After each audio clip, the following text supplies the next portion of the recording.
Hello दोस्तों, स्वागत है आपका मेरे YouTube channel let's study with Poonam में, जिसमें हम जीके जीएस से रिलेटेड टॉपिक के बारे में चर्चा करते हैं और आपके लिए नए नए विषयों को खोज कर लाते हैं।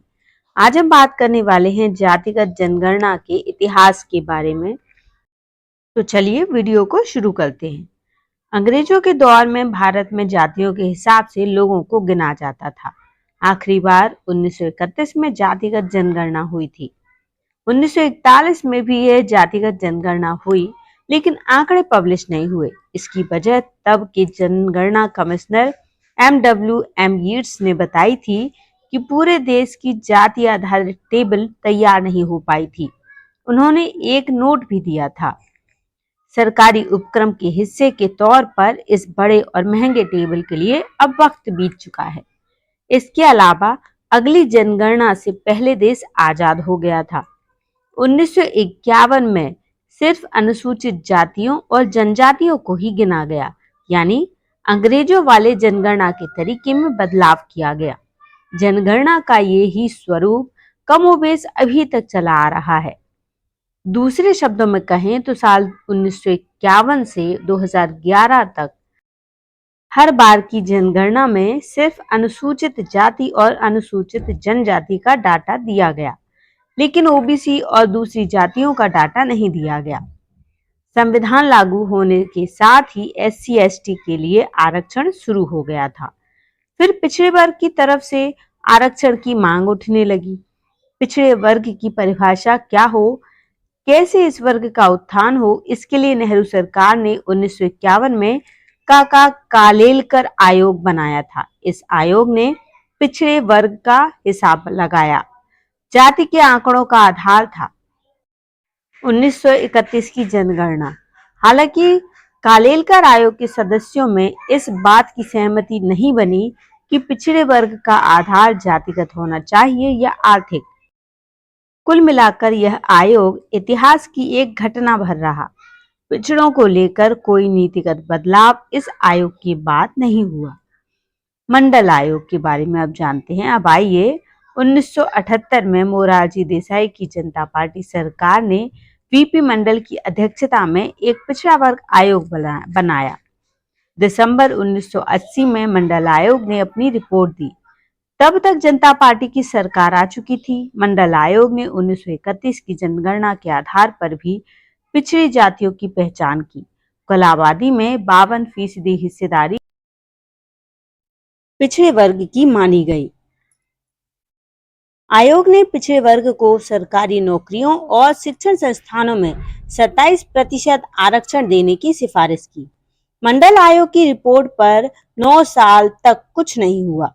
1990 में वीपी सिंह की सरकार ने मंडल आयोग की एक सिफारिश को लागू कर दिया। ये सिफारिश अन्य पिछड़ा वर्ग के उम्मीदवारों को सरकारी नौकरी में सभी स्तर पर 27% आरक्षण देने की थी। तब आरक्षण के खिलाफ खूब बवाल हुआ था। देश भर में प्रदर्शन हुए थे। मामला कोर्ट में भी गया था। सुप्रीम कोर्ट ने भी आरक्षण को सही माना। अधिकतम लिमिट 50% तय कर दी। इसके बाद 2006 में केंद्रीय मानव संसाधन विकास मंत्री अर्जुन सिंह ने मंडल पार्ट 2 शुरू किया। इस बार मंडल आयोग की इस दूसरी सिफारिश को लागू किया गया। सिफारिश ये थी कि सरकारी नौकरियों की तरह सरकारी शिक्षण संस्थानों, मसलन university, IIT, IIM, medical college में भी पिछड़े वर्गों को आरक्षण दिया जाए। इस पर भी बवाल हुआ, लेकिन सरकार अड़ी रही और ये लागू भी हुआ। 2010 में आकर फिर जाति आधारित जनगणना की मांग उठी। लालू यादव, शरद यादव, मुलायम सिंह यादव और गोपीनाथ मुंडे जैसे नेताओं ने जोर शोर से ये मांग उठाई, लेकिन तब कांग्रेस ने उसे लेकर उत्साह नहीं दिखाया। मार्च 2011 में उस वक्त के गृह मंत्री पी चिदम्बरम ने लोकसभा में कहा था, जनगणना में जाति का प्रावधान लाने से ये प्रक्रिया जटिल हो सकती है और जो लोग जनगणना का काम करते हैं, खासतौर पर प्राइमरी स्कूल शिक्षक, उनके लिए इस तरह की जातिगत जनगणना कराने का अनुभव या ट्रेनिंग भी नहीं है। हालांकि यूपीए सहयोगियों के दबाव के बाद मनमोहन सरकार को जाति जनगणना पर विचार करना पड़ा। 2011 में प्रणब मुखर्जी की अगुवाई में कमेटी बनाई गई। इसने जाति जनगणना के पक्ष में सुझाव दिए। इस जनगणना का नाम दिया गया socio economist and caste census.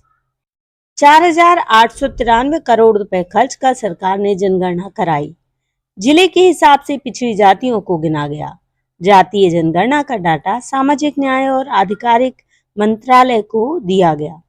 Data के कैटेगराइजेशन के लिए नीति आयोग के पूर्व उपाध्यक्ष अरविंद पंगारिया के तहत एक विशेषज्ञ समूह बनाया गया, लेकिन ये साफ नहीं है कि इसमें अपनी रिपोर्ट दी या नहीं, क्योंकि ऐसी कोई रिपोर्ट अब तक सार्वजनिक नहीं की गई है। कुल मिलाकर करोड़ों रुपए खर्च करने के बाद भी केंद्र सरकार आज तक ये आंकड़े जारी नहीं कर पाई है। जुलाई 2021 में संसद के भीतर मौजूदा सरकार से जातीय जनगणना पर सवाल पूछा गया। सवाल था कि 2021 की जनगणना जातियों के हिसाब से होगी या नहीं। नहीं होगी तो क्यों नहीं होगी?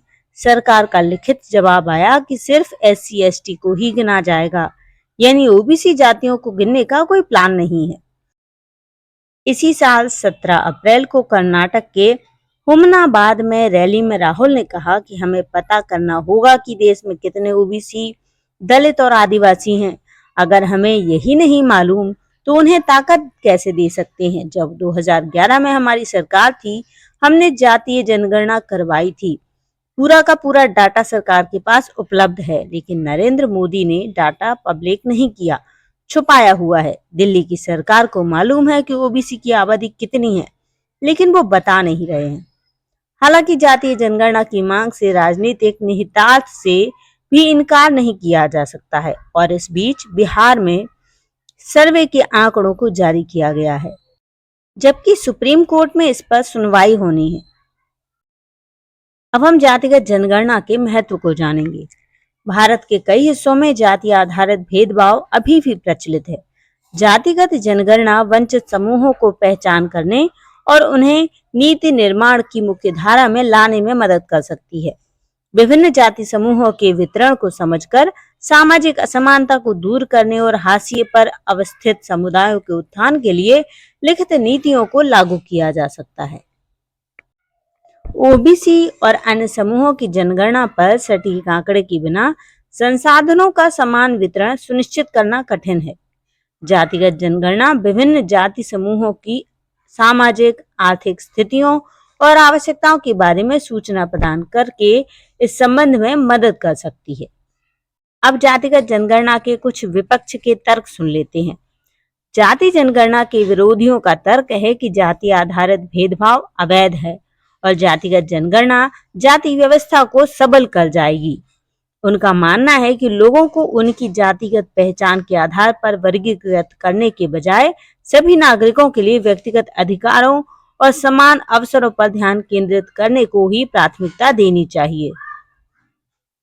जातियों को परिभाषित करना एक जटिल मुद्दा है, क्योंकि भारत में हजारों जातियां और उपजातियां पाई जाती हैं। जाति जनगणना के लिए जातियों की स्पष्ट परिभाषा की आवश्यकता होगी, जो आसान कार्य नहीं है।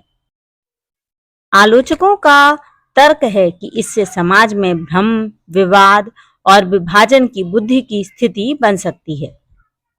कुछ लोगों का तर्क है कि जातिगत जनगणना से सामाजिक विभाजन की वृद्धि हो सकती है।